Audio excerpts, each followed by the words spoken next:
May 8th. Okay. So, so do you know anything about this guy? No, I know he's reg or semi-reg at these stakes. I think. At like you're at the 80s? He's at 50s and 110s, I think. Okay. I'm not entirely sure though, but I don't remember anything from this match.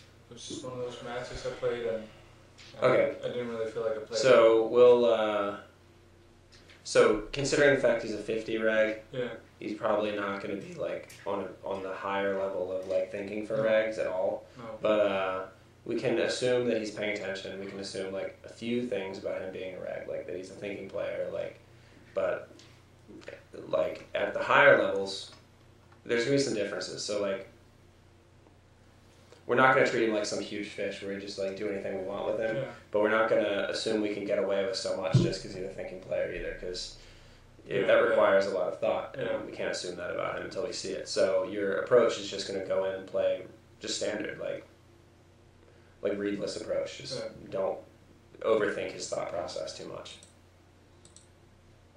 So it's a good hand to call with. I would usually check call a c-bet here and then just probably check fold a lot of turns. Okay. People will shut down their air. Yeah. So, I mean, you can definitely, like, you don't have to be able to call future streets to justify calling the flop, because people shut down. Yeah. And because you can improve. But I mean, there's plenty of hands that people are going to shut down with on the turn.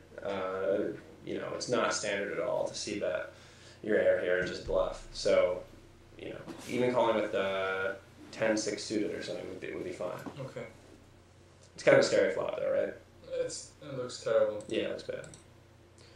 So he doesn't check, which is going to be like kind of interesting to see what kind of hand he has on the river. Yeah. If we get to showdown.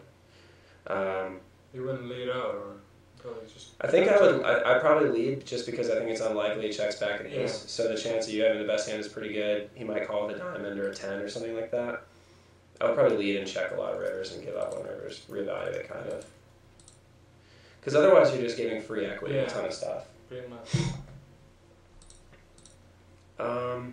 On this river, it seems kind of ridiculous. I don't think you'll hardly ever get bluff raise. I think you can like min bet.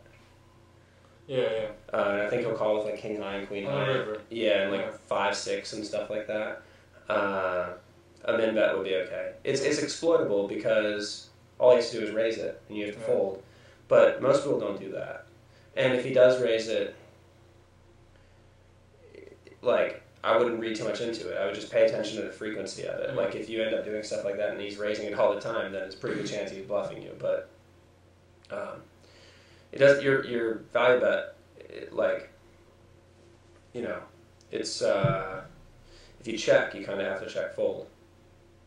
The bluff makes like absolutely no sense at this point. Like, who's gonna not c-bet the flop and then decide to bluff the river? It would actually make sense for him to have a 10 here, to check back and then check down and hit. See, because like you actually did check fold there, because it's like awkward. I mean, it makes too much sense for him to have a check back 10. And a bluff is usually if people are going to start bluffing, like I don't like rules, but like a decent thing to think about is like, people are going to bluff, it's usually going to start early in the hand, not on the river or on the turn, right? So like if they're going to make a bluff, it's often going to be starting on the flop.